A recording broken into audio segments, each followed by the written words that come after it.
Let's play a game. Pick a card, any card. Red card, you suffer a bone fracture, trip to the hospital, months of recovery. Black card, you don't sleep for a month, full-blown insomnia. Okay, here goes.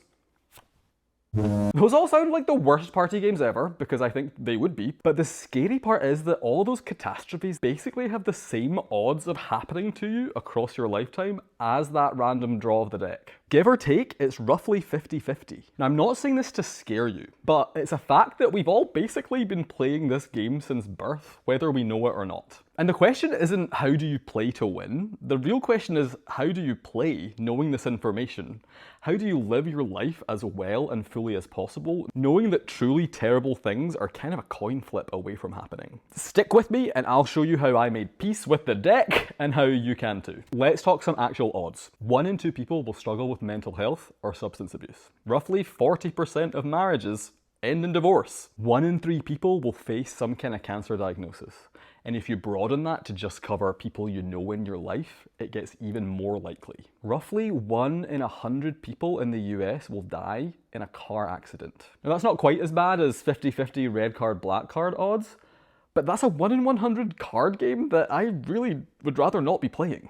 What I'm getting at is these aren't freak events. When you look at the population as a whole, they're part of a standard deck. Yeah, I think most of us walk around either totally oblivious, acting like every card we draw is going to be safe and to our benefit, or we panic and try and avoid drawing any cards whatsoever. Let's take a moment to talk about these responses and how they totally make sense, but are also highly irrational at the same time. I definitely fall into the first trap, which is trying to control everything. It feels like if I track everything in my life, my sleep, my diet, my exercise, double check I've locked the doors, turned the oven off, avoid driving in rush hour so I don't meet any crazy drivers, I'm avoiding danger.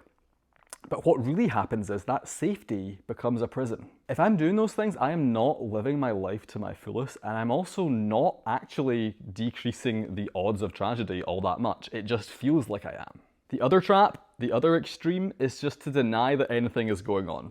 Throw up your hands, say life is short, better enjoy it. And they both ignore the fundamental truth, which is this deck is still here.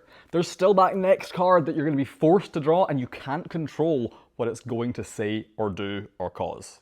You cannot control the uncontrollable game of life. But there are some things you can do, I think, to help you play the game better. I have 4 steps that I keep in mind when this sort of thing starts weighing on me. They're inspired by Stoic philosophy and risk management framework, and I wanted to share them with you today. Step 1 is just radical acceptance of the odds. The deck is not stacked against you, it is truly neutral, and the sooner that you can accept good things are going to happen, bad things are going to happen, the sooner you can get on with living your life with less anxiety. Step 2 is lower avoidable risk. I said earlier that I try and control my way out of most anxiety. That's not going to make you feel much better in general, but there is lots of low-hanging fruit that can help lower your risks, right? Wear your seatbelt, get enough sleep, go to the doctor proactively, eat vegetables, maintain social connections, that sort of thing. The sad fact is that so many negative outcomes that impact people aren't just bolts out of the blue, bad cards out of the deck. Rather, they're consequences of actions that get built brick by brick. So be aware of these easy behavioral changes you can make that can lower the odds of some of these outcomes affecting you.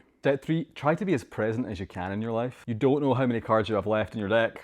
That's kind of a grim metaphor for what we're all going through here in this mortal coil. And if you get too focused on that next negative outcome waiting out there to get you, it's really easy for life to pass you by, and before you know it, you're drawing your last card. Is it a good one? Is it a bad one? I don't know, but it's the last card. So there are lots of great popular mindfulness practices out there nowadays. I like breathing.